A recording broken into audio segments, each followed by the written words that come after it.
Surprise! देखा, मैं आ गया।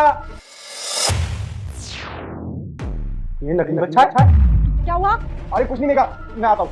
जा बेटा, अगर तू एग्जाम में पास होना चाहता है तो इस वीडियो को लाइक, सब्सक्राइब और कमेंट में जय माता जी लिख दे। और आज मैं अपने बच्चे की शक्ल जरूर देख के जाऊंगा। हाँ, लेकिन बच्चे में तुम्हें नहीं दे सकती। बच्चा तो मुझे नहीं दे सकती मतलब? वो बच्चा छोटा है ना, अभी तुम्हें पता है ना 10 दिन का ही तो हुआ है बेचारा, इसे ना इन्फेक्शन हो जाएगा। और तुम तो देखो पता नहीं कहाँ से आए होंगे, कितनी धूल मिट्टी तुम्हारे ऊपर लग गई होगी। और वैसे भी ना डॉक्टर ने मना किया है कि हर किसी के हाथ में बच्चा नहीं देना है। और देखो ना, तुम्हारे हाथ में मैं दिया और ये बीमार हो गया तो फिर प्रॉब्लम हो जाएगी। वैसे भी हमारा बच्चा बहुत कमजोर हुआ है। अरे नहीं, मैं पूरा सैनिटाइज होकर आया हूँ, क्योंकि सरकार का नया रूल है कि हम फौजियों को कहीं भी ऐसे ही नहीं जाना है, हमें पूरा सैनिटाइज होकर जाना है, जिससे कि हमें कोई बीमारी ना हो। अच्छी बात है, लेकिन फिर भी तुम्हें पता है ना हमारे बच्चे के ऊपर बुरे दोष है, नजर है उसके ऊपर, ना जाने क्या क्या है। तो पंडित जी ने बोला है वो जब तक पूजा नहीं हो जाएगी ना तब तक कोई इसकी शक्ल नहीं देख सकता। और बस मेरे पास रहेगा, क्योंकि मेरे पास रहना जरूरी है। तुम्हें तो पता ही है ना, अब हम लोगों को सारी रीति रिवाज के हिसाब से चलना पड़ेगा। प्रिंस, और वैसे तुम कितने दिन के लिए आए हो? मैम साहब, साहब जी तो इसके बाप है ना, तो इनको दिखा दो ना। अबे ओ, दो कौड़ी की नौकर, तुम अपनी औकात में रह, समझा? और घर का नौकर है ना, वही बन के रहे, ज्यादा चूल चौपट करने की जरूरत नहीं है। और क्या कर रहा है तू पीछे? मैम तो सफाई कर रहा है। निकाल चल यहाँ से बात।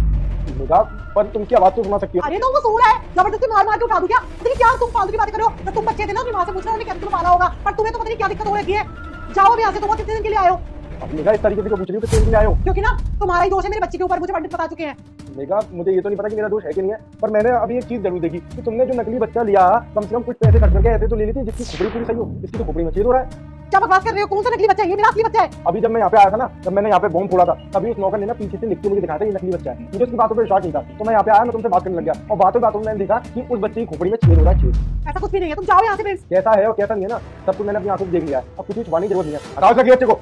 हाँ, ये है हमारे बच्चे की खोपड़ी। ये खोपड़ी में छेद हो रखा है, ये तो नकली बच्चा है। हाँ, नकली बच्चा है। और ये सब मैंने इसलिए किया क्योंकि तुम और तुम्हारे घर वाले मेरे सर पे चढ़ के तांडव कर रहे थे कि तुम्हें बच्चा चाहिए, बच्चा चाहिए, बच्चा चाहिए। और मैं अपने ऑफिस और अपनी तरक्की नहीं छोड़ सकती हूँ। बच्चा होते ही ना मेरी जिंदगी खराब हो जाएगी। मैं ना तो ऑफिस जा पाऊंगी और ना ही कुछ कर पाऊंगी अपनी जिंदगी में। और ये बात मैंने तुम्हें पहले ही बोली थी। मुझे अपना काम सिर्फ सारी चीजों से ज्यादा प्यार है। अच्छा मेगा, अगर तुम्हें बच्चा नहीं करना था तो मुझे आके बोल देती, मुझसे डिस्कस तो करती कि मैं वहाँ पे बॉर्डर पे देश की सुरक्षा कर रहा हूँ, या वहाँ पे मुझे झूठे दिलाते दे रही है कि हमारा बच्चा हो गया है। क्योंकि तुम मेरे ऊपर प्रेशर बना रहे थे और तुम्हारी सो कॉल्ड माँ वो भी मेरे ऊपर प्रेशर बना रही थी। तो क्या करती मैं? और मेरा घर से आना जाना बंद कर दिया था और मेरे सामने शर्त रख दी गई थी। पर मुझे पता था अगर बच्चा हो गया ना तो मुझे उसी को संभालना पड़ेगा और दिन भर उसकी सुसु पॉटी वो सब साफ करनी पड़ेगी। मैं समझ गया, अपने लालच के चक्कर में मुझसे कितना भी झूठ बोल सकती हो। अब ना मुझे तुम जैसी औरत के साथ रहना ही नहीं। अब जो बात हुई ना, तुम्हारे पापा को बिठाया जाएगा और मेरे मम्मी पापा भी बैठेंगे और उन्हें बताऊंगा किस तरीके तुमने मेरे साथ बता किया। पूरे 9 महीने तुमने मुझे किस तरीके से पागल बनाया, मेरी फीलिंग्स के साथ खेला तुमने। मुझे ना तुम्हारी शक्ल नहीं देखनी है।